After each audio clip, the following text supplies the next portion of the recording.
Halo semuanya, perkenalkan nama saya Cita. Saya dari kelas 6B nomor absen 7.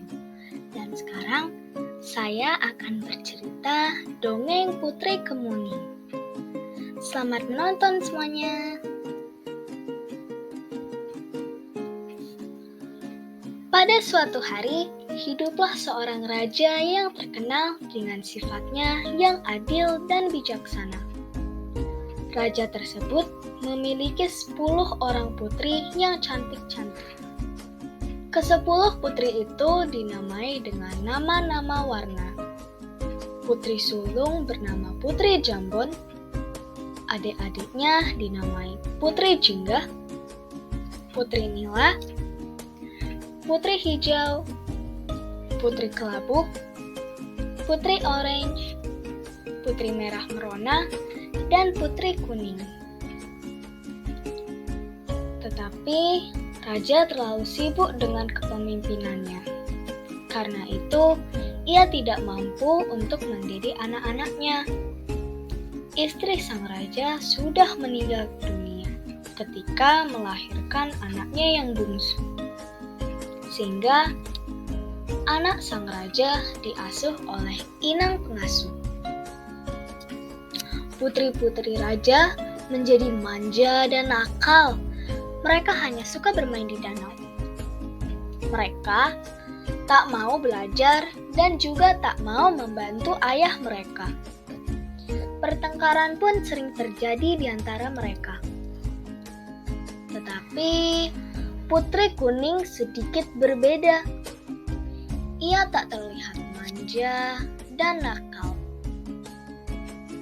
Sebaliknya, ia selalu riang dan tersenyum ramah kepada siapapun. Ia lebih suka berpergian dengan inang pengasuh daripada dengan kakak-kakaknya. Pada suatu hari, raja hendak pergi jauh. Ia mengumpulkan semua putri-putrinya. Aku hendak pergi jauh dan lama. Oleh-oleh apakah yang kalian inginkan? Tanya raja. Aku ingin perhiasan yang mahal, kata Putri Jambon. Aku ingin kain sutra yang berkilau-kilau, kata Putri Jingga. 9 anak raja meminta hadiah yang mahal-mahal pada ayahanda mereka. Tetapi lain halnya dengan Putri Kuning. Ia berpikir sejenak, lalu memegang lengan ayahnya. Ayah, aku hanya ingin ayah kembali dengan selamat, katanya. Kakak-kakaknya tertawa dan mencemoohkannya. Anakku, sungguh baik perkataanmu. Tentu saja aku akan kembali dengan selamat. Dan kubawakan hadiah indah buatmu, kata sang raja. Tak lama kemudian, raja pun pergi. Selama sang raja pergi, para putri semakin nakal dan malas. Mereka sering membentak inang pengasuh dan menyuruh pelayan agar menuruti mereka.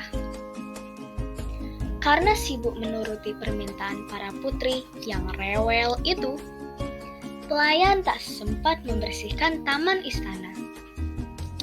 Putri Kuning sangat sedih melihatnya, karena taman adalah tempat kesayangan ayahnya. Tanpa ragu, Putri Kuning mengambil sapu dan mulai membersihkan taman itu hingga rapi.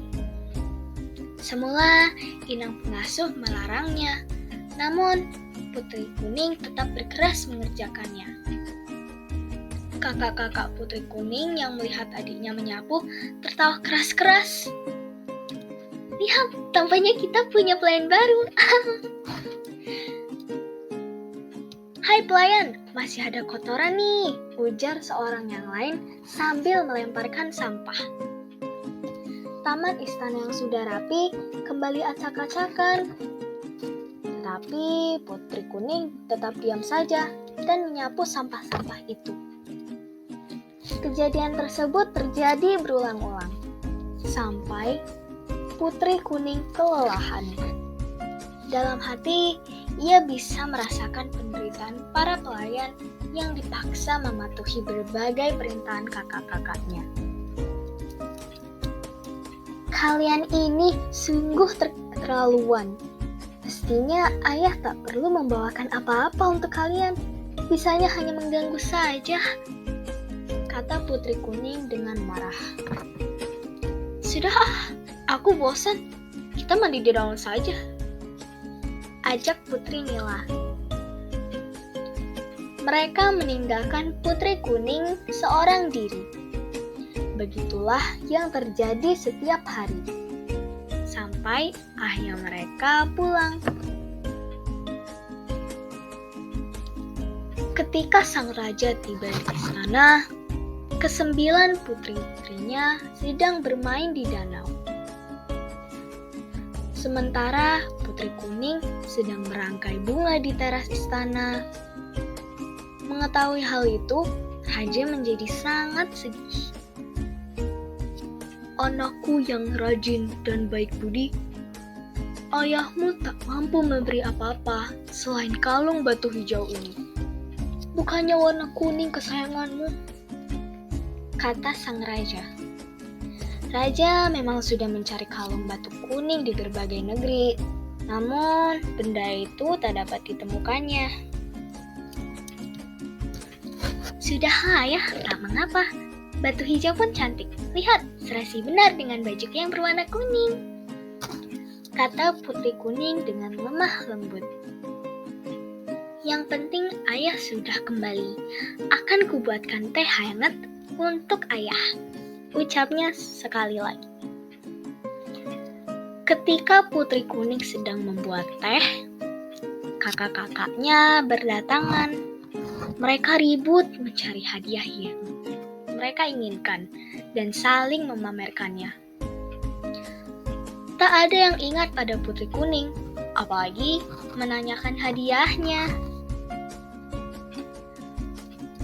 Keesokan harinya, Putri Hijau melihat Putri Kuning memakai kalung barunya. Wahai adikku, bagus benar kalungmu. Seharusnya kalung itu menjadi milikku. Karena aku adalah Putri Hijau, katanya dengan perasaan iri. Ayah memberikannya padaku, bukan kepadamu, sahut Putri Kuning. Mendengarnya, Putri Hijau menjadi marah. Ia segera mencari saudara-saudaranya dan menghasut mereka. Kalung itu milikku, namun ia mengambilnya dari saku ayah. Kita harus mengajarnya berbuat baik, kata Putri Hijau. Mereka lalu sepakat untuk merampas kalung itu. Tak lama kemudian, Putri Kuning muncul. Kakak-kakaknya menangkapnya dan memukul kepalanya. Tak disangka, pukulan itu menyebabkan Putri Kuning meninggal. Astaga, kita harus segera menguburkannya, seru Putri Jingga. Mereka beramai-ramai mengusung Putri Kuning, lalu menguburnya di taman istana. Putri Hijau ikut mengubur kalung batu hijau, karena ia tak menginginkannya lagi. Sewaktu raja mencari Putri Kuning, tak ada yang tahu kemana Putri Kuning itu pergi. Kakak-kakaknya pun diam saja seribu bahasa. Raja sangat marah. Hai para pengawal, cari dan temukanlah Putri Kuning, teriaknya. Tentu saja, tak ada yang bisa menemukannya. Berhari-hari, berminggu-minggu, berbulan-bulan. Tak ada yang berhasil mencarinya. Raja sangat sedih. Aku ini ayah yang buruk, katanya. Biarlah anak-anakku kirim ke tempat jauh untuk belajar dan mengasah budi pekerti. Maka ia pun mengirimkan putri-putrinya untuk bersekolah di negeri yang jauh. Raja sendiri sering termenung-menung di Taman Nisanta. Sedih memikirkan putri kuning yang hilang tak berbekas. Suatu hari, tumbuhlah sebuah tanaman di atas kubur putri kuning. Sang raja heran melihatnya. "Tanaman apakah ini?" Batangnya bagaikan jubah putri. Daunnya bulat berkilau bagaikan kalung batu hijau. Bunganya putih kekuningan dan sangat wangi. Tanaman ini mengingatkanku akan putri kuning. Baiklah, ku beri nama ia Kemuning, kata sang raja dengan senang. Sejak itulah bunga kemuning mendapatkan namanya. Bahkan bunga-bunga kemuning bisa digunakan untuk mengharumkan rambut. Batangnya dipakai untuk membuat kotak-kotak yang indah. Sedangkan kulit kayunya dibuat orang menjadi bedak. Setelah mati pun, putri kuning masih memberikan kebaikan. Pesan moral dari cerita tersebut adalah murah hati kepada siapapun walau sudah disakiti. Terima kasih telah mendengarkan dan menonton dongeng Putri Kemuning dari saya. Terima kasih semuanya, sampai jumpa.